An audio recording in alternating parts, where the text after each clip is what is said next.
Everybody, it's your man Dame D, NYDC, two mics up, and it's Wednesday. You know how we do every other Wednesday, man. We going live. You know, it's a little rainy out, so hope you've made yourself or made it somewhere safely indoors, and you're sitting back and really enjoying tonight's conversation. We're gonna try something a little different. I usually try to stay away from subjects such as what we're going to talk about tonight. But last week I felt I felt compelled, not even compelled. I don't know, it was like something that just told me, I don't know, the spirit, whatever you want to call it, compelled me to really talk about tonight's conversation. It had been on my mind for a while. So I really wanted to try this, and I have some special guests tonight that are really going to really help, bring this topic home. And I really want to create a healthy conversation about these topics. I know a lot of us may be in our own homes. We may talk about it. Some of us may have unfortunately experienced, some of the things or had to deal with some of the things that maybe we're going to talk about tonight. And I just wanted to, like I said, allow a healthy conversation in a safe place, in a safe space to really talk about it. So, tonight we're live streaming, from our new home, Mogul TV. You can go ahead and watch us from the moguls.tv. If you haven't, if you're watching this through someone else's, Facebook Live or whatever, go ahead over to Mogul TV, man. Sign up, subscribe, check out all the new content that we have and coming to you each and every week from Mogul TV. I'm really excited about that journey. Um, but enough of that, enough of the spill. I'm going to bring some guests, like I said, that are special tonight. I have a group or a pair that's very special to me. They really help put all of this together. What I've been rocking with. A lot of times you might see in the outro 94 Media House. I'm gonna bring in the 94 Media House team. It's my daughter and my soon to be, yes, I'm gonna say it, my soon to be son-in-law, Anna and Devontae. Shout out to y'all. Thank you so much for joining me tonight. And I also have another special guest. She does big things here in the DMV as well. She's rocking her own show. And this is why I tell, and I hope people really get to see this here. Now, we have excellence tonight, ladies and gentlemen. And there's enough room for all of us to eat, survive, and support each other. So I'm really honored that once she reached out and said, "Hey, I'm interested in being a guest."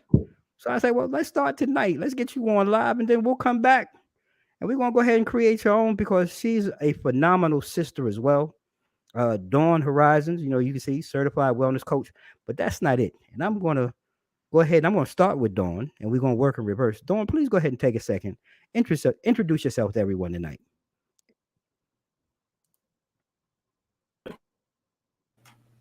Good evening, everyone. Thank you for allowing me to be here. Thank you for that invitation. I'm Dawn Horizons. I am, as he said, so much more than a certified wellness coach. I do teach people how to be healthy naturally. It's nature's medicine. Or God's medicine, as I like to call it. But more than that, I educate, enlighten, and empower men and women, but mostly women, to be their best selves, to heal from trauma, sickness, infirmity, relationship issues, so that they can show up unapologetically in the world and live life on purpose, with purpose, for a purpose. And that's kind of what I'm about. And that's why we came great with you, because educating, enlightenment, empowerment, impactfulness, I'm all about it. I'm excited. That's what I'm talking about. That's the energy, and that's the love that, like I said, when she reached out, man, I knew of Dawn, but when I got there, I was like, this right here is going to be the perfect guest for tonight. And as she so eloquently said, we're looking at our friends over here at 94 Media House, rocking the Impact, two mics up, Impact tees. Y'all take a second to introduce yourselves and what you guys are doing and what's going on with 94 Media House. Sure. Ooh. You want to start? Yeah, so I'm Anna Devontae. Apologies if you can hear my dog in the background. It's my grandpa. He likes it too. Yeah. Well, we are the founders of 94 Media House, which is basically a digital marketing company. We provide services from marketing, video, social media, anything in the digital realm, you name it, and we can help you out. Particularly, we love servicing, small businesses, Mhm. Black-owned businesses, anything like that. So, really excited to be here again with Two Mics Up. Yep. So thanks for having me. Oh, look. So first of all, it's an honor for me. Let's get it reversed. So during last week, during the show, and this is the excitement of, and a lot of times, I don't know, and this is why I say it's very sensitive subjects tonight. But I don't know in our community where you have the opportunity where your child or your children or people that you've helped raise come to you and say, those are some real interesting topics. Can we be on the show? And just in that alone, I mean, as a dad, your heart melts and breaks because your child is interested in something that you're doing and it's been help supporting what you're doing. But it's key because tonight's topics really. So you and I, we may be a little bit more of the same generation, but to have today's leaders really want to take part in things that are so serious and affect so many. I felt that it was important. I was like, well, look, come on, you guys, come on and just jump on with me. And I want to start with that. Roe versus Wade. It was in the news, a month or so ago, and I had a lot of people reach out to me then. Hey, D, you want to get on? And you're going to do a show, about Roe versus Wade. And I'm the type of person I like to wait, because initially I know a lot of people, they're charged. Their feelings are, you're riled up. You're staunch in your stance on one side or the other. But sometimes it's good to wait. Yeah. And I'm interested to know, Dawn, what. I want to start with you. What do you think are the implications of the overturning of Roe versus Wade, and more so as far as it impacts racial disparities? Yeah, this is a hot topic, and I hope I don't end up in some hot water. But I'm gonna say what I believe. Racial disparities, which is so prevalent in so many different areas, of our healthcare system, of our justice system, of everything. We know that there's a double standard. I don't think there's much of an argument from that. You can see it anywhere that you turn. I think that Roe v. Wade is not something that should have been a government rule, law, or what have you anyway, because what happens to someone's body is a decision that they need to make. So for you to mandate for or against, that's not your place. I believe my body, my choice. Now, as far as I am as a Christian woman, I am against abortion. I understand many arguments and reasons if a woman was raped or if she's, taken a test and found out that her child is going to be disabled or something like that. I understand those huge things. As a mother of 5 and having been pregnant 5 times, I totally understand. And at one point I was faced with that, I had a test, amniocentesis, and it's like, okay, your child may have Down syndrome. And it was like, whoa. And the doctor's asking me, and I'm like, well, if my child is going to have some sickness, illness, or disease, I believe the child that God has given to me, I'm not going to abort the child because of something. So my stance was, okay, let me find out everything I need to know about Down syndrome, and that was my second child. So is the pregnancy with this child going to be different than the first one? How do I care for this child? What type of doctors do I see? What can I expect? How will he develop? Like, I just had so many questions. And as God would have it, I go to the library to search out about Down syndrome because I want to be prepared for what's going to happen to my body, for what's going to happen to me as a mother, what's going to happen to my child, and to prepare for this child with a disability. And there was not one book to be found in the library at all on Down syndrome. Wow. It's like, what are the odds of that? And as I'm feverishly looking, I had to go to the microfiche, y'all. Wow. Who I'm about to say, does that even still exist? What? Wow. There was not one book or periodical in that library at all. And finally, it was like the Lord told me, a little voice in my head, however you want to say it, maybe this is not for you. Maybe this is not what you're supposed to be doing. But I can be a planner. I wanted to be prepared. So I'm still digging. I'm still searching. The only thing that I found on microfiche was that the tests tend to give false positives. Oh, wow. And I was like, you know what? I believe that this was a sign from God. I don't think I'm supposed to research this. I don't know Right. what's going to happen, but Right. I'm going to trust God for this. But I said, I'm not going to abort the child. That was my personal decision, but I can't Mhm. put my decisions for my body on other people. I don't think Right. that that's right. We know that more Black babies die than white babies. Yep. We know that more Black mothers tend to have complications or die in hospitals than white mamas. And that's not a prejudice. Right. It Right. is statistics. Right. Right. Okay. That's the facts. That's the Um, facts. and so I think it will affect us more in a sense because, like, we always get the short end of the stick in one Mm. way or another. But again, I don't feel that that should be a decision that is made outside of your home between the mother and the father or the husband and the wife. That is a personal decision. And whichever you choose to have the child, to not have the child, there's a lot of ramifications that come with that. Yep. And it's not something that anybody else should decide for you. So that's kind of where I stand on I that. And I had the child. He's 27 I now. was just ready to He's ask you. married. He's in Okay. the U.S. Army. Go Army. All right. I'm an Army mom. All right. He didn't have Down syndrome or any other syndrome or issue or anything. And he has two beautiful daughters. So I am a grandma, not a Okay. grandma. All a right, grandma. Grandma. I love that. And I'm going to come back to something that you said. When we talk about disparities, that I like to play devil's advocate sometimes, but I'm going to come back to that. But I do want to ask, our friends over at 94 Media House, our current generation of leaders. And so this one is not to be awkward, but so my daughter and I, we talk a lot, but having children and that being on the agenda, and I want to start with you, Anna, being a young woman of color, and maybe not experiencing or having the full depth of knowledge of Roe versus Wade, maybe like myself or Dawn, who I remember coming up through that process. So now you guys are on the end of the overturn. But what is your opinion or your thoughts right now, as you've heard and what you've been able to read and research about it? Like, how do you feel about the racial disparities of the reversal of Roe versus Wade? It's honestly like it's really saddening. With doing some research, it's like it's just beyond them governing our bodies. I think that it goes back to a lot of the things that people of color, Black and minorities in this country have lack of access to. Like Dawn was saying, healthcare is limited in a lot of places where there's a large population of people of color, minorities. Access to sexual education and contraceptives. So it's like you're taking away a lot of these.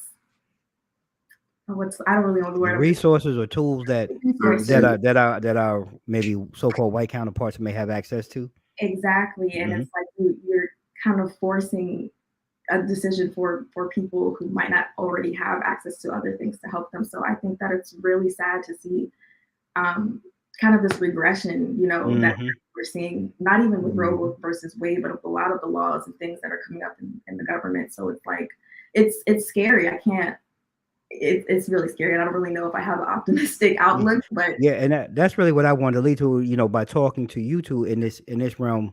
What do you see, coming up, being a dad, having you, there were some options, but it was scary. But I think we have more options and resources than you guys do. So, Devontae, I'm as the male or the man in the relationship.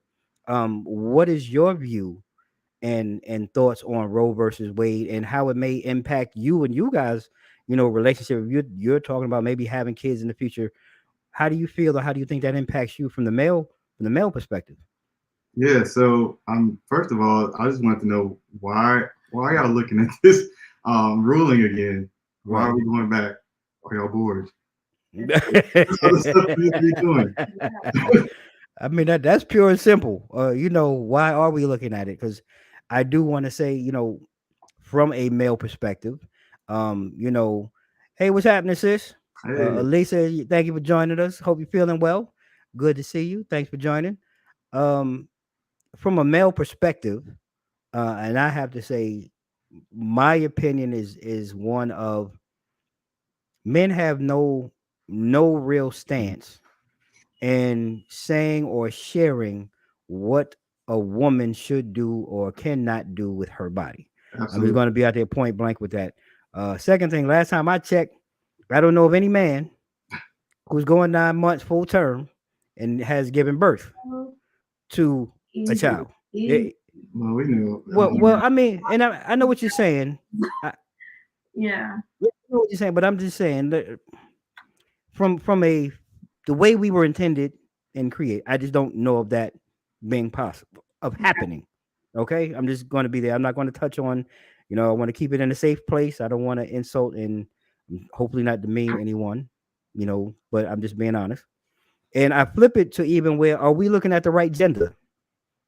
We have all of this contraception and all of this birth control for women. Well, why aren't there or why isn't there more for men? And exactly, right, we get into all of that part because I challenge it.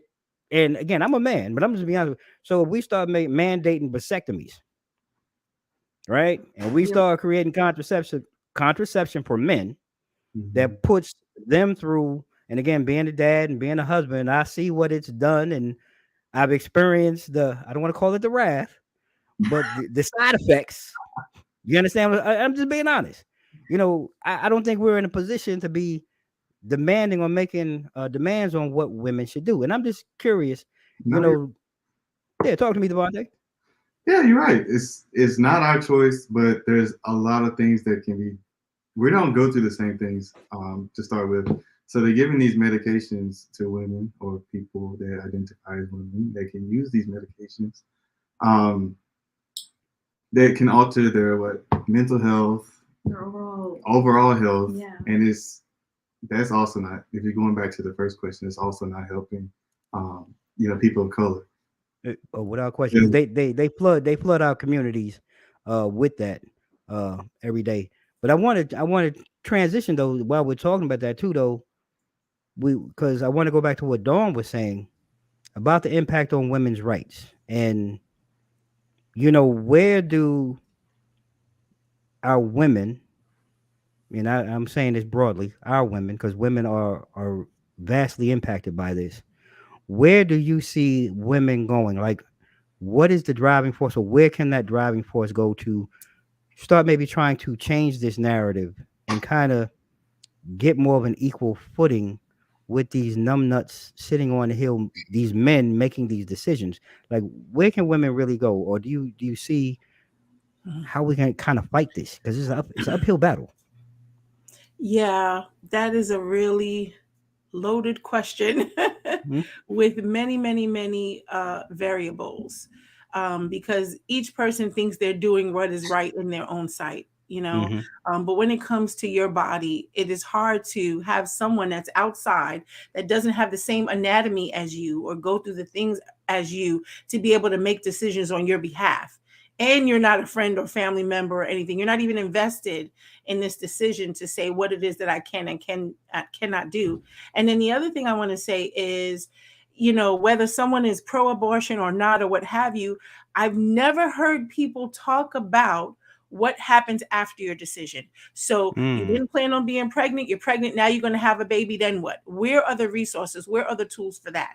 Now, there are some centers that I'm aware of, even in my community, that will help a young mother to have a child. But where are the resources for someone that has decided that they want to terminate the pregnancy? Because just because you terminate the pregnancy, you haven't terminated that connection. You haven't terminated the feelings that you feel afterwards. You haven't terminated any of those things. Nobody talks about the after effect of those things. And I think that if there's more education on that part, then maybe that would help. But if anyone is going to enter into a romantic love type intimacy relationship, you know what the consequences are, whether we're talking STDs and HIVs or we're talking pregnancy. And if it's an unwanted pregnancy, well, then you knew that before you got into bed with whoever you got into bed with, and you knew what the consequences are. That the focus should be there, because if you know you don't want a child, then you need to be doing whatever is necessary so that you're not creating a child. So I believe that life starts upon conception.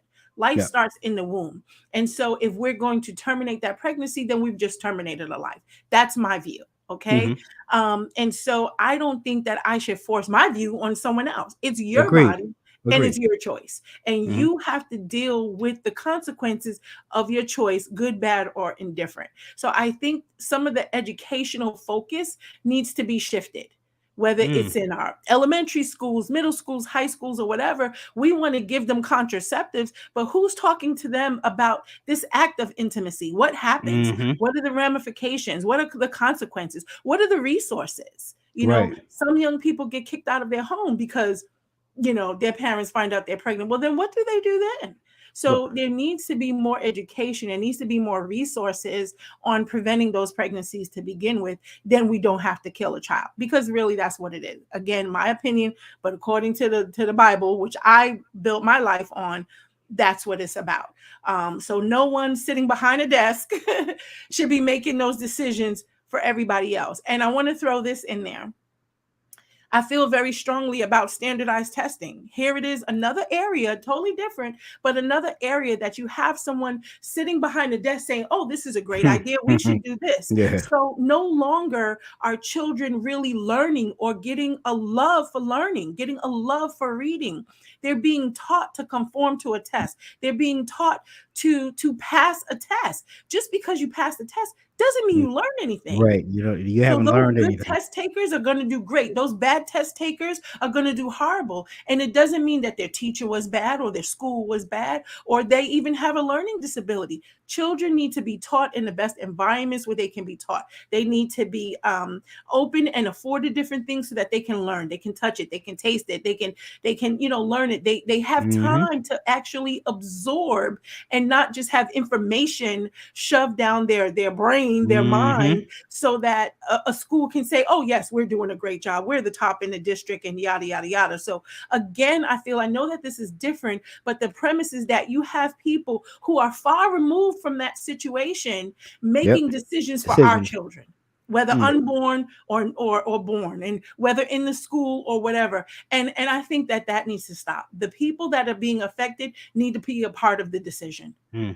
Look, we're Yeah. gonna. I love that, and that I couldn't agree with you more. And I left Lisa's comment there. You know, I agree. The government should not be telling anyone, you know, what to do with their bodies. And I'm interested to hear, you know, from both Devontae and Anna. You like that? You like how I did that? Yeah, That was nice. that was nice. Got a Devontae couple and of Anna. them. Now look at Yeah. that. Right now, y'all gonna have to use it. Y'all ain't slick. All right. But I'd be interested to hear, you know, your view as well. You know, what can be done, if any, you know, for women or by women or support of or allies of, to really maybe get this move back to a point where, you know, the government is not so involved with really determining what happens with your body.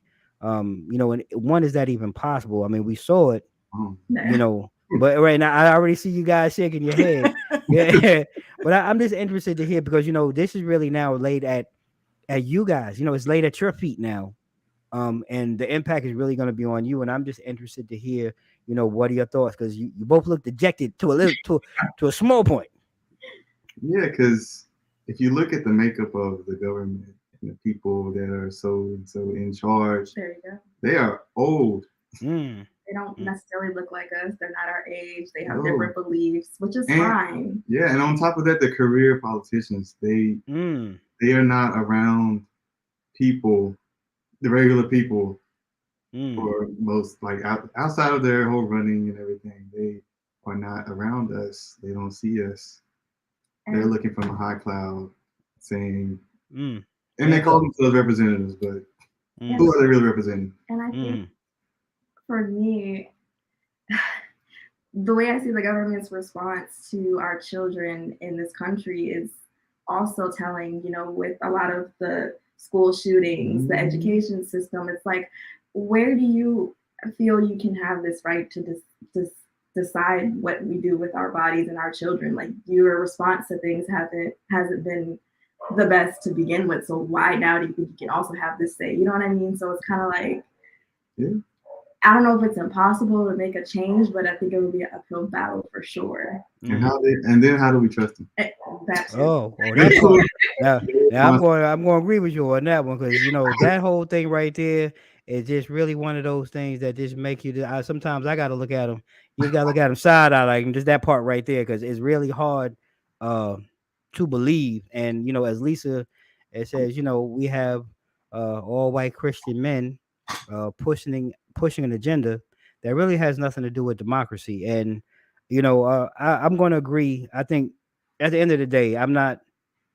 I a lot of times for me, I tend to leave spirituality and faith and belief out of it, because you're entitled to that. And I'll be the first to say, I'm glad that you actually believe in something greater than yourself or someone greater than yourself, because that's needed. But the democracy part I have because it's twisted. Because we're really talking about capitalism and we're talking about the dollar. And that's where I have the problem, because that's the huge disconnect, because we're treating our women and a whole gender as cattle, and we're using it for the good of someone else's pocket. And that's the part that I have a problem with. And I don't care. And I'll tell anyone, I don't care if you're a Democrat or a Republican, they're all at fault, because they're all in this to fill their pockets. And we have so many people out here that have been abandoned, who look like me, who look like my daughter, who look like my future son-in-law, who look like Dawn, that are not in a position to be able to take care of, you know, God forbid if someone was raped or, any of these egregious things. But you're putting them in a position now that they have no option to make a choice for themselves. And I'm, like I said, I'm leaving faith out of this. I'm leaving belief out of this. I'm talking about choice. And at the end of the day, when we talk about, uh, this whole Roe versus Wade, I think we need to leave it to choice. And the choice of the person who's affected most is the woman. So with that, I'm going to leave. I'm going to put a pin on that one. But I do want to change and kind of move to gun control. And we have gun violence, and we've experienced a lot of, you know, I mean, we're living in a different time. Because I remember coming up, gun violence and gun control was really, again, pointed at and depicted at people who look like me. This was a way, I remember growing up in New York, all of these gun laws and gun controls are really, if you want to call it the hood, everybody in the boroughs, cops was cracking down on, again, people who look like me. Well, let's fast forward. Here in 2020, pandemic hits. We have a lot of other people out here that don't look like me or you. That's out here with this unmitigated gun violence. You can't go to church no more. You can't go to the mall no more. You can't go to the movie no more without wondering. And I hate to say this, God forbid, am I going to get shot today? So I'm curious to know, and I'm going to start with 94 Media House, Devontae and Anna. I'm curious to know, one, do you think, or do you feel gun control is needed with everything that's going on in today's world? Heck yeah.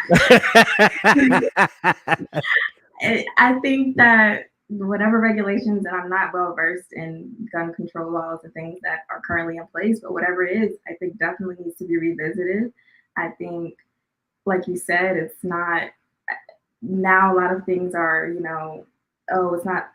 it's a lot has to do with mental health. It's a pandemic, which, I just think that there needs to be a lot more stricter guidelines, or whatever the case may be, to obtain a gun, to own one. They should be looked at every year, or however frequently. I think, more frequently than they have been. I don't know, like I said, but I definitely think that gun control laws need to be a thing. I agree, because it's a lot going on, and it's one thing, because what is it? Some people, of course, people can get a gun if they want a gun. Mm-hmm. However, I do think there needs to be a level of control to where there's, extensive background checks. And I don't understand why people, or the people that want guns for everybody, why are they so against this? As if you're not sane enough to even walk out the door in the morning, or I won't use sane because I don't want to downplay people's mental health, but there needs to be some way to say, hey, maybe you shouldn't have a gun because XYZ, maybe you should get some help for something else. Maybe if we focus on making therapy easier to get for people that might want to act a certain way for whatever reason, we focus on those type of things. That's like another way to control guns, if we say. I see what you're saying. Give more therapeutic outlets, Right. And have people work through those measures maybe before they're able to even apply. Right. for a Turn gun. one to go to an extreme route. Right, I got you. So, Dawn, I'm going to ask you, the same question. One, is gun control needed, and what is your take on, where we are today as a country with gun control? I'm going to say that I feel that gun control is a catch-22 because we need guns. Why? We need guns to hunt. We need guns to protect self, to protect possessions, to protect home, to protect family. That's what they're for, right? Or generally that's what they should be used for. So why do I, as a homeowner, have to have such stringent laws, and then you have others over here that are just doing crazy things with guns? And so like the gentleman said, stricter gun laws in a sense where you're doing background checks or things like that. Or if someone has been in therapy, at what point is it safe for this person to have a gun? And that is not any derogatory or offensive connotation towards anyone dealing with depression, anxiety, or any other mental health disorders. If you're not stable enough to wake up in the morning and get yourself dressed and ready for the day and take care of whatever your responsibilities are of the day, then how can you be responsible for a weapon? Even a car can be a weapon if we really want to, talk about it. So if a person is struggling in their day-to-day living, that's not a person that should own a gun. Can they, at some point in time, if their coaches, counselors, therapists can say, I believe that this person has passed a particular threshold and they're showing that they can be responsible with this weapon, then by all means, because we have a right to protect ourselves. But when we have this firearm in our hand, what are we doing with it? So the catch-22 part of it for me that I believe is it's not people like me, that I'm a registered licensed gun owner. Okay. And it's not people like me that are doing this. 9 times out of 10, it is either someone that is in some type of gang or violence or something, and they're buying guns illegally. And then we can add to that, who is feeding these communities, with this illegal guns? Don't tell me they don't know, or the powers that be don't know. So that opens a whole nother can of worms. So a lot of times it's someone that's already in a life of violence or crime. And then where's the access? That's where we need to cut that off. Or someone who has had a mental health issues. How many of these shootings has someone say, oh, they posted this on the social media, or they said this, or he killed the cat, or he this, or she that? There have been signs. We have to no longer avoid or dismiss those signs because they are causing lives. They are causing many lives. And to the point of mental health, I'm not sure if this is nationwide yet, but I know here in the DMV area, we have a new number 988 for mental health, awareness. So instead of calling 911 and you don't know what you're going to get or what's going to happen to someone that might be having a mental crisis, you can call 988 entering a law enforcement officer with someone from the mental health field. I was just at a town supervisor hall meeting and met and talked with the chief of police here, and that is one of the things, and he's very proud of that, as he should be. Another thing that he mentioned was getting more people of diverse backgrounds on the force. And getting younger people, because he realized, and he said it himself, this was probably a 60 some odd years old Caucasian man, and he said this, and he realized that there was not enough people, basically everyone on the force or anyone in any level of management were looking like him. And Right. he realized that that wasn't helpful Right. and that wasn't good for many different reasons. And so he's looking to diversify the police department. But so many people have a negative thought or experience about law enforcement. They don't want no parts of it. But really, if you've had a negative experience, you need to be a part of it so you can be a part of the solution. Instead of complaining about it being a problem, how can you be a part of the solution? What can you do as a young Black male to help another young Black male not have to go through what you went through? So I think we need to shift. So the gun control law shouldn't be so much for the homeowner. It should be cracking down on the illegal things that are being dispersed almost literally into various neighborhoods. I couldn't agree with you more. And, you know, I want to go back, you know, so Mr. Vine, you know, you're right. You know, a lot of people are not educated about the difference. And that's why I tried to preface it, you know, when I opened this up about gun control, because how they use that control when I was coming up was related to, and they tried to specify gun violence as the means how they were going to use that control of guns. But you're 100% right. And Lisa, you're right. You know, in our country, you know, a young man can join our great military at 18 and, you know, be trained to use a gun. Many can get a gun, you know, here in Virginia, certain states, you know, you can go ahead and have a gun before you're even old enough to drink a beer or even buy a beer. So I do agree. There's some issues that need to be looked at even in that area. And the same thing, the illegal guns are the real problem. And we do need to tackle them both, but I think there's two different ways. Dawn was very eloquent in some of the ways and some of the things of really how we need to really retrain our minds and the narrative on how we're approaching the subject matter, period, as a whole. And, you know, yeah, and I couldn't agree with you more, Grace. You know, social media, music, movies, and the like have really been a huge contribution to celebrating gun violence. But I do want to video games. Without question, Yeah. It's been a huge contribution to celebrating that. But I do want to throw in, and I'm curious to know. I'm gonna play devil's advocate on this one because, you know, you talked about law enforcement. You know, law enforcement is partially, in my opinion, part of the problem, and you definitely touched on it. And I think we need to get back to policing. Right? Yeah. Florida's like the Wild Wild West. Right? You go ahead. You buy one. Florida, Texas. You know, you wide open down there. You can go ahead and walk in and buy one. You don't no ID. Well, I mean ID, but they let you buy one, do whatever down in Florida. Florida's a different world. But talking about policing, I'm interested to know, because, you know, I've talked about this here on the show before. You know, neighborhood policing and things like that, where you had someone in the neighborhood who knew everyone in the neighborhood. A lot of times it was someone who looked like you.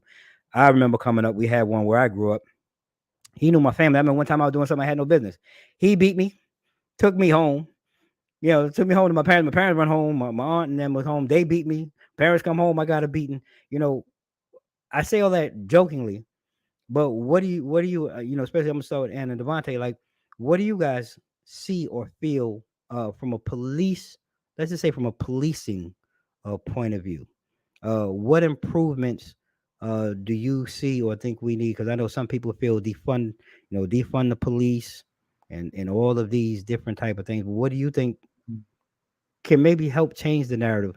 Because, and I want to be sensitive how I say this, because coming up, I think some of the gun violence when I was, it was a clapback at the police, and I think we're kind of at that point now, because I don't live in New York anymore. But some of the people that I know, New York has become like the Wild Wild West. Like, they're out there like hunting police, and I don't condone it, but I think we're at a tipping point with everything that's been going on. And I'm just trying to figure out from a policing standpoint. And if there's anybody out here that's in law enforcement, if you're watching, you know, please come on and chime in, because we need to solve this problem and try to get on some type of even ground, because I think policing at times can be heavy-handed.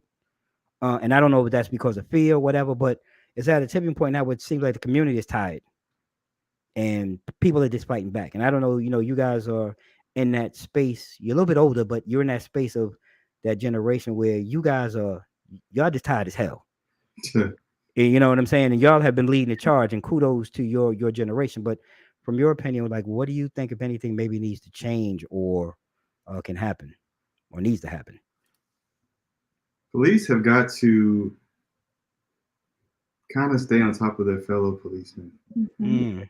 You got to hold each other accountable, Mhm. and I think that's a big part of it. You can't. I mean, they might be your brothers in arms, but at a certain point, wrong is wrong. Mhm. And I think, like, going back, like, to even gun control laws, like, I think the whole system in itself needs a facelift, like, from the start, like training, working in different communities, how to respond, and cultural differences. Like, the whole thing needs to be revisited and looked at. I don't necessarily think you need to defund, but you need to restructure and redo a lot of the things that they were taught or are taught. I always appreciate seeing police actually interacting with the community. Exactly. And going out to community events, talking with people, getting to know the people, because they kind of, at least in my opinion, for them, is seeing the people in the community. It's like, hey, I know that person. I can talk to them without having to, without having to use so much force. If I need to, take them in for whatever reason, Yeah. because that makes a difference. No, I agree, because I think at that point you're seeing him as a person. That Exactly. you're seeing each other as people, not the law, Exactly. and you're being less than. And I think that that's really important. That you bring it up, and I want to tell you. So Lisa, same thing. Bring back the police PAL. Coming from New York, we had the PAL back then. And that was really a great way, like what Devontae, what you're talking about. To your point, it really allowed you to see, Officer James as, you know, John James or whatever, as the person. A lot of times you got to see him with his family or his sons or his daughters, playing pickup basketball or learning how to play chess or whatever it may be. I think that's a great point, Lisa. And yes, to Devontae's point again, changing the culture of policing. Some of these antiquated ways and laws really need to be revisited, and we need to have more diversity, as what like Dawn said, really change the structure of how our current policing is set up. And you know my greatest counterpart, why have policemen even from our community or neighborhood come in and try to regulate? They just want to go home safely. So walking into our culture scares them, and that is huge. um you know I I can only speak from what I know growing up and even here, in the DMV area. Nothing against, white officers. This is nothing personal, but they're not from the neighborhood. And a lot of times they're not really trying to get to know the neighborhood. It's really, let me do my 12 hours and get home safely. And I want to be careful how I say it, but sometimes, if that flight or fight kicks in, where I'm going to go home and I'm going to do whatever I have to get home. And unfortunately, we're the targets, we're the marks, and we're not really given an opportunity in those points. So I appreciate you all sharing that with me. And I just want to say thank you, Grace. I want to take a quick pause for the cause. I'm really enjoying tonight's conversation. I'm really enjoying our audience really participating. But I do want to take a second and say thank you to our sponsors here, 2 Mics Up. They've been a huge part of our continued growth. So don't go anywhere. We'll be right back after the break.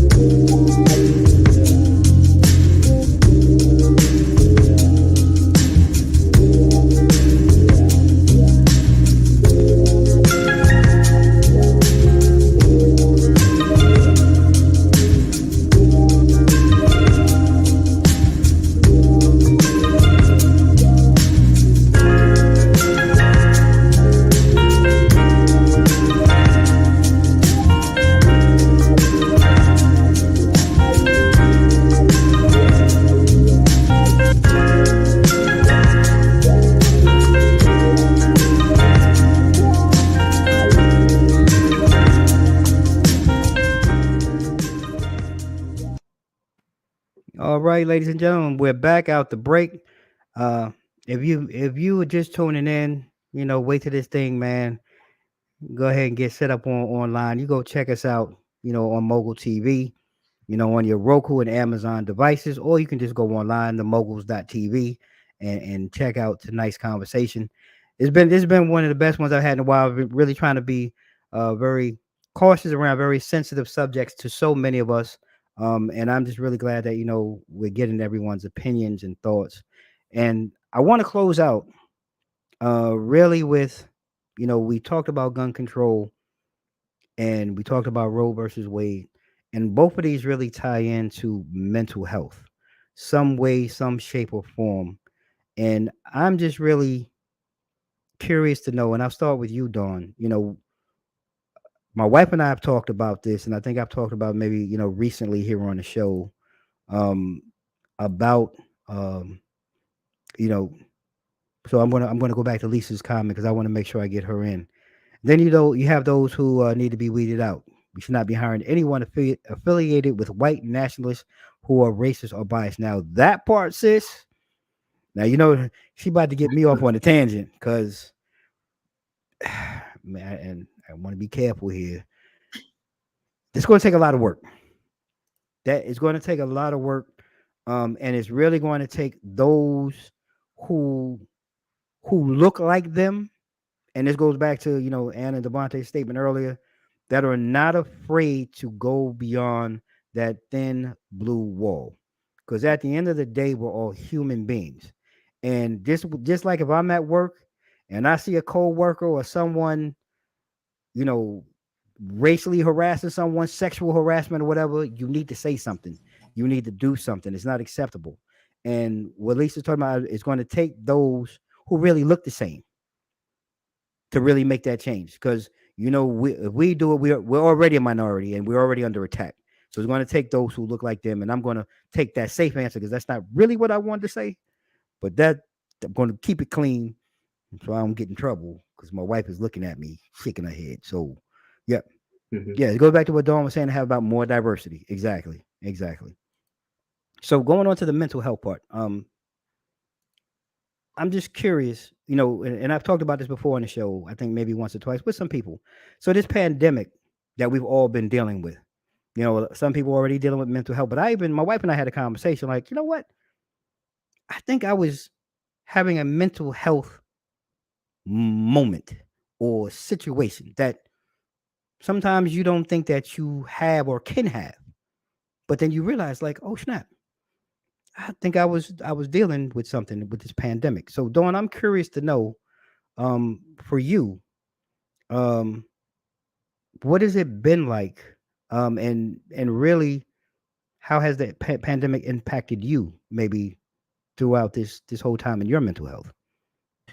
That's great. And I would like to answer that from two perspectives. One from my personal, as you just asked, but also because I sit in a position that I help and encourage and coach women, men also, but mainly women, and how it has affected them. So I'll start by saying this pandemic has been a trauma for, like, a worldwide trauma for all of us, and everyone handles trauma and negative situations differently.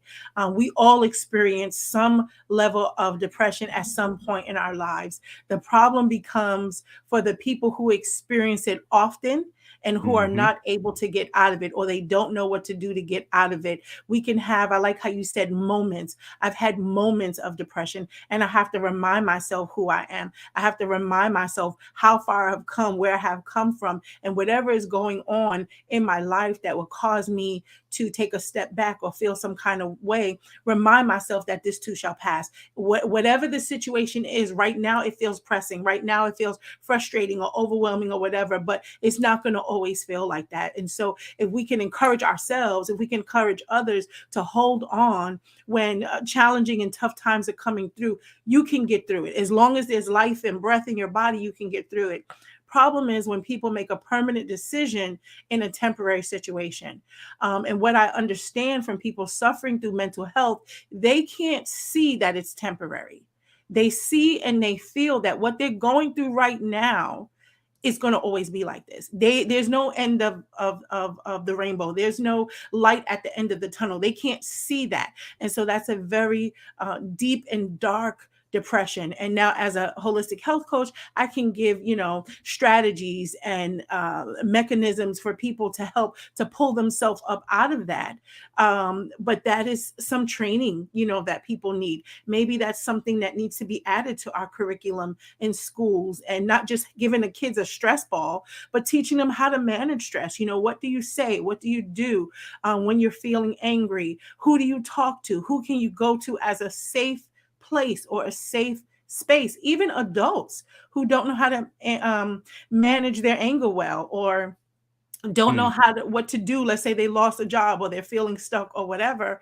And some of those mechanisms and strategies of what they can do to help in those situations, because whatever's going on is not going to last always. And I'll give one that's really quick, and I encourage my followers to do this, is to journal. And some may say, well, that's stupid, or that's really too simple, or I'm not a writer. You don't have to be a writer. Journaling is not about you being eloquent in what you're writing.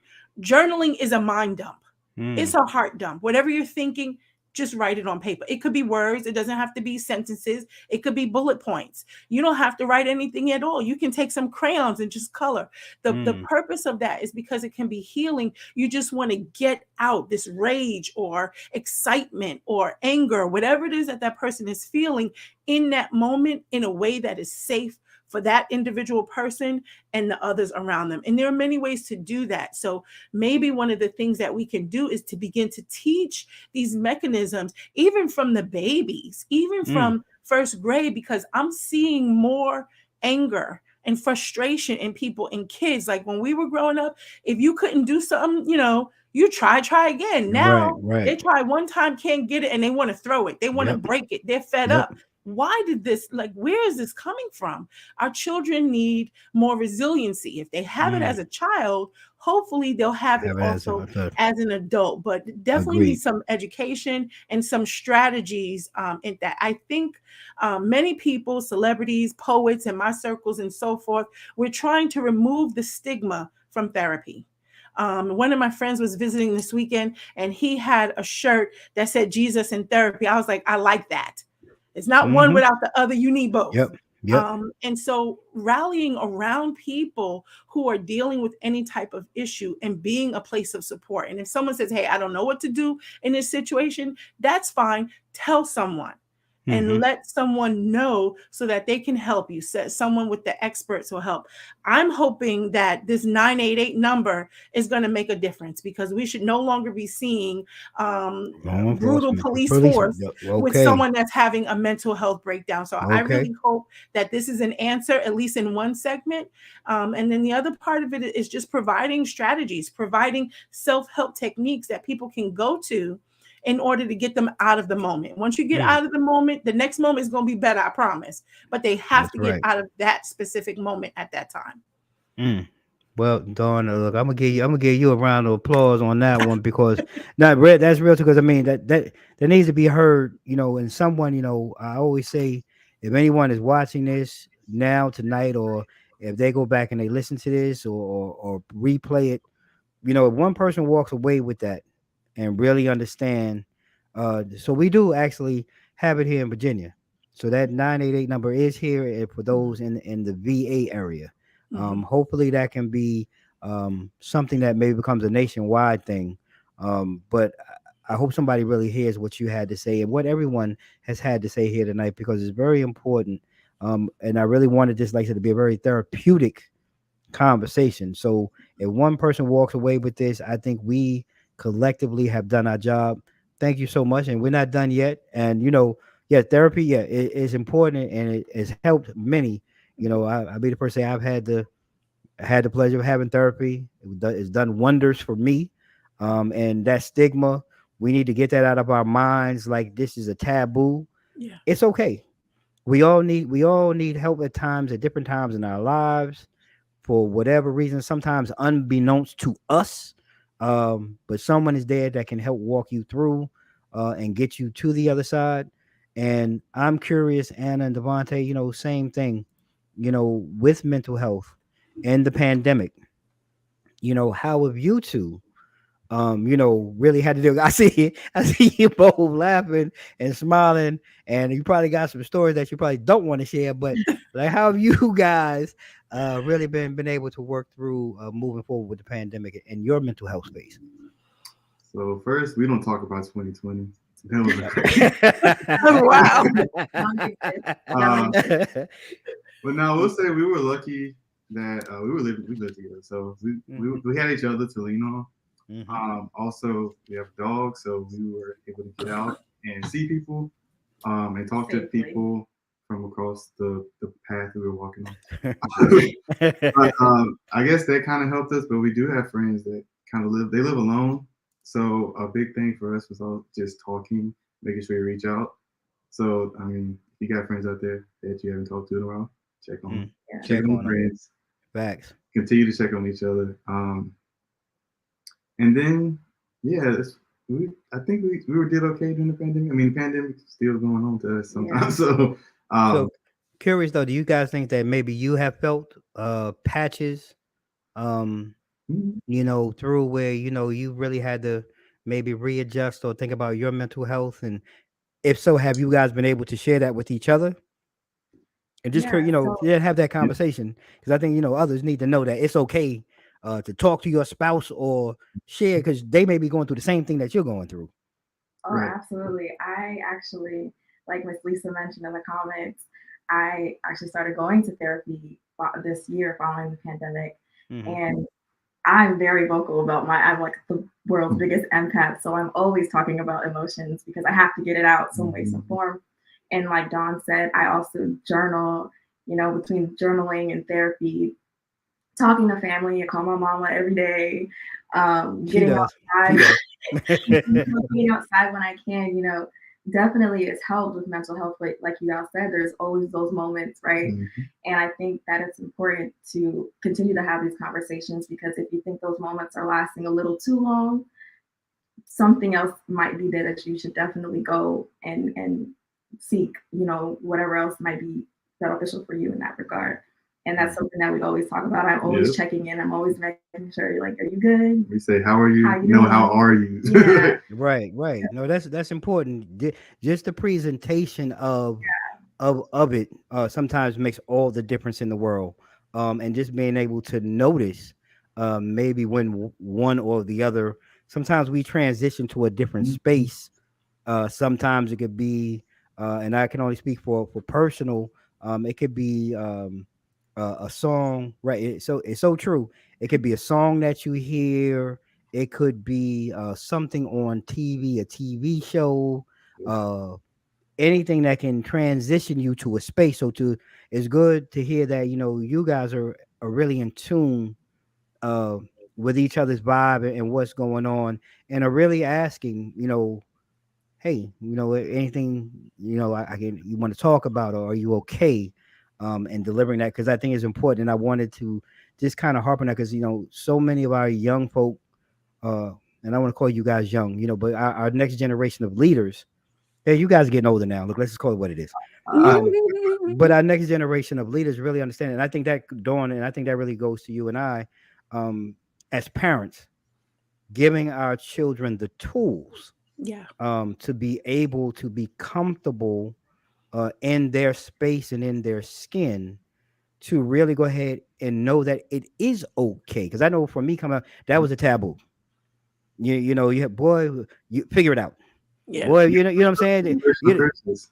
I'm sorry. Go ahead, Devontae. I didn't mean You gotta to break those generational curses. Yeah. Speak Absolutely. to that. Even when we were younger, I know where I grew up, we don't talk about mental health. You don't even talk to the guidance counselor in school growing up. So it's cool to see how that's changed so much as I've grown up, and to now where everybody's like, hey, I have a therapist. Yeah. Right. It's not so taboo. And I think even more so for this generation they're going through a pandemic, recession. They are now going through the monkeypox. Like, this current generation is going through so much in a little short period of time. Like, I feel for them, and I'm so glad that therapy has become, so heavily talked about and becoming more normalized. I want to add that we need to continue to push therapy because it's so important. And whatever the safe person is that you can go to, writing things down, journaling, and so on. And I want to encourage people to seek out help in talking to someone. Talking saves lives. Talking can make you feel better. Yep. We can talk about praying and things too, but just talking, it really helps you to feel better. And I really want to encourage that before people seek help in a bottle. And I mean a prescription bottle, because many of the effects of having a mental health issue, a breakdown or what have you, or being in depression, when you're taking those capsules, okay, it can bring on suicidal ideations, hallucinations, and things like that. So you're taking something to help you because you're feeling so down, but some of the side effects of that are going to exacerbate the feelings that you already have. So before anyone seeks psychiatrist help, who are the ones who prescribe, I would really encourage you to find help in your community, a safe person that you can talk to, or your church community, or whatever, organization that you might be a part of, and seek out help in that way. I also want to say that I am certified with helping with emotional release and just dealing with trauma. And one of the ways that I do that and have a certification, it's aromatherapy for emotional trauma. So that's people who are dealing with anxiety, depression, any of the mental health issues, but even PTSD. And that is something that I think is not talked about enough. And I don't think that there is enough resources for those that have put their lives in harm's way. I'm speaking of law enforcement. I'm speaking of our military service members, to have more resources for them, and not just push a pill, but to give them other. And I just said on my previous show, I don't like the word cope, because cope means that you're managing, that you're consistently dealing with something. And I believe that we are called to take charge. We're called to take dominion over our body, over certain situations. So I think cope is a very low level, in my opinion, of dealing with it, when some of these things really can be eradicated with the right tools and with the right I agree. support. So I want to encourage people to do that. Nothing wrong with talking. We all have done things in our past that we're not proud of. There's a skeleton in everybody's closet somewhere. You Okay. better But believe the it. thing is, hopefully you're not who you were back then. You've transformed and you've changed because you gave yourself the ability to work through that trial, whatever it was. It didn't last always. And so if those that are watching, struggle with this, just know that whatever it is you're going through, it's not going to last forever. I promise you, it's not going to last forever. If you just continue to breathe, and that's a technique, deep breathing. It helps to relax your muscles. It helps to bring oxygen into the body. It sounds so simple, but it really does help. 3 deep breaths can really help to just change your outlook. Put on some nice music, step outside, step away from the computer or away from the phone or whatever it is that's bringing you stress. These are some very simple mechanisms or strategies that can help, but they make a profound, impactful difference in a person's life if they choose to utilize them. Dawn, you talking, because I can think of somebody. I ain't gonna name no names because we're not gonna pray for Dame this week, but could use a very long break, step away, take a walk, get some air, get a massage, go to the Hey, look. spa. Okay, now wait, Dawn, you're moving too fast. I gotta get that person up first. Wait, he's moving too fast. But again, we're not gonna go into that because we're not gonna pray for Dame, and I like sleeping in my bed. But I do want to say we reached, top of the hour. It's been an amazing conversation. I want to thank you all for taking time out this evening. And yeah, see, I'm about to get in trouble already. We're gonna remove that, and we're gonna Trouble remove won't that. last always. Hey man, I'm Boy, good come for it. on. I'm good for it. But before we go, I do want to allow you our guests, please take a moment, share any social media content or your information or anything that maybe you have coming up in the near future with our audience. You guys have been amazing guests tonight. I think this has been a great show. But before we go, I want to give you guys some time. So I'm going to start with you, Dawn. Please take a moment. Thank you for this opportunity. Love the show. Definitely had a great time with you guys. I see we could have talked for hours. I've been writing notes. I have so much to say. I guess I'm going to have to hold on to it. But I'm a certified holistic health coach. So I teach people how to be healthy naturally. I am a business owner. I have a spa. So I provide these holistic services, these feel good stress relief services. But also, if you have some type of medical condition, I can help you with that also in a natural way. My spa is located in Dumfries. I am at Dawn Horizons on all social media. That's Dawn with an E because I'm extra, extra good. So that's Dawn Horizons on all social media. Slide into my DMs, ask whatever questions. I'm very accessible. I want to make a difference in my community. That's what I'm all about. Events. I have 2 fantastic events coming up. One fits right into what we've been talking about in health and mental health. I am hosting a health and wellness event that is free to the community. It'll be in Lake Ridge at the Clearbrook Center for the Arts, Tackett's Mill Lakeside. It is free. It is Saturday, August 20th from 11 a.m. to 3 p.m. We'll be doing bioscans, similar to a biofeedback, letting you know what's going on in your body on a cellular level. You do need to register to have that done. There'll be free giveaways and things like that, and resources, information to let people know where they can go for help and what they can do. Lastly, I have another event coming up, and this one is to support, in particular, Black businesses in our area. It is a Black business networking event. It is an all-white jazz brunch. We're going to have poetry. We're going to have jazz. We'll have comedians. We have singers, and we have great food. And that is Sunday, August 28th from 3 p.m. to 7 p.m. If you follow me on social media, you'll see the flyer and the ticket link. Thank you so much. Told y'all, yo, look, Dawn right here, she rocking here in the DMV. I'm proud to have been able to connect with her, and like I said earlier on, there's enough room for all of us to be able to survive. This is not a competition. This is an elevation. Dawn, thank you so much, and I'll be looking forward to having you come back on, and we're going to sit down. We're going to Definitely create a conversation all about health, wellness. I'm going to dabble in a little bit in the church. I might put one toe in there. I might dabble in there. I forgot to say, I'm being awarded the DMV Best Business Award. I'm super excited and honored for that. And that is by, I think it's a new organization. It is Prince William Perspective. That's a magazine for Prince William County. My man John Reed. Shout out to John Reed, the Prince William Perspective. Yeah, John's my man.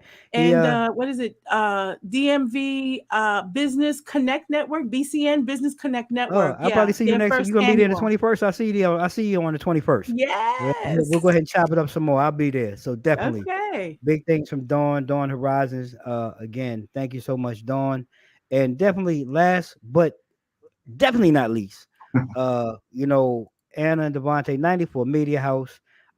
This is proud dad talking right now. My baby girl and my soon-to-be son-in-law.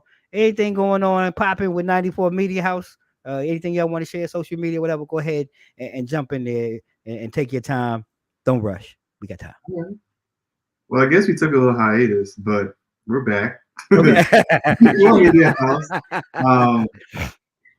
Just stay tuned, but still follow us on Facebook and Instagram at 94 Media House.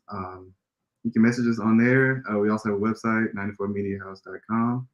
It is still up and running. So there's a form if you ever need any work done. We do logos, websites, any type of business marketing. We usually work with small businesses, but we are able to scale if needed.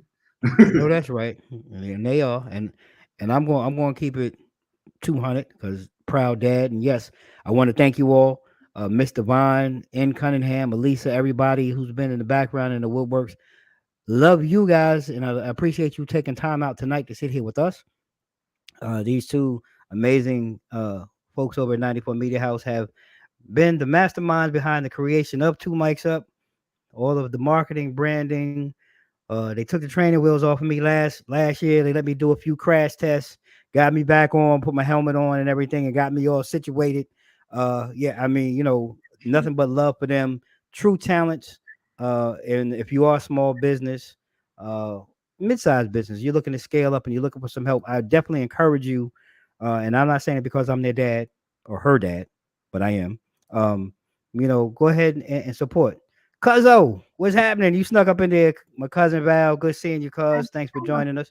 I had a quick question for Sure. Dawn. Yeah. Do you do any virtual sessions or events?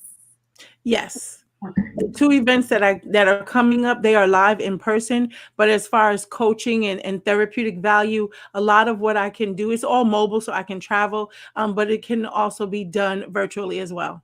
Okay. Thank you. That was a great question. All right. Well, that's what we do here. We connect the dots at 2 Mics Up.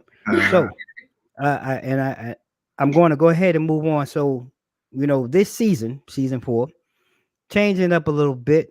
So now we've moved to Wednesdays, as you can see, and we are now going every other Wednesday.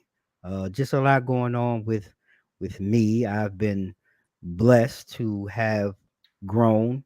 Got my little award here from my friends at the Virginia Black Business Directory recognition, and now I have been officially named a new board of director. So I have some additional things on my plate, so we have to kind of shift. So it will be Wednesday nights. We're gonna have Dawn back again. Dawn's gonna have her own show, just Dawn and I. Because Dawn's right, because this conversation could have went on all night long. Let's just keep it real. Thank you, cuz. I appreciate it. So with that being said, every other Wednesday, 7:30 p.m. Mogul TV. You can get them on Amazon, Roku, or online at themoguls.tv. Check us out. Season 4, 2 Mics Up, rolling along. Anybody out there that knows anybody that has a small business, mid-sized business that's looking to advertise, send them my way. We're always looking for new advertising sponsors and opportunities to work with businesses here in our community. That's what we're all about here at 2 Mics Up. And I do want to talk about one of the things that's in the news that Dawn did bring up. Here at 2 Mics Up, like I said, we're all about connecting our community, and we're committed to doing something greater. This segment is powered by our friends over at Riddick Entertainments and Events. The 12th to the 20th here in Prince William County is the fair. Take your family, friends out for a good time. Enjoy. Get your tickets online at pwcfair.com. Go out and enjoy, but be safe out here in this heat. Then we got coming up on the 21st, as Dawn so eloquently said, the DMV Business Crossing Network, their first annual conference. It'll be out in Herndon. Come check us out. My sister, Lita Harlem, she's got tickets and information. We're going to have some great guest speakers and workshops and a whole bunch of different things going on during the event. And again, shout out to our season 4 sponsors, Gentara LLC, our friends over at Riddick Entertainment and Events, and my friend Clifton Durham over at TD3 Insurance. We're trying to keep you covered in different areas of your life, your personal care.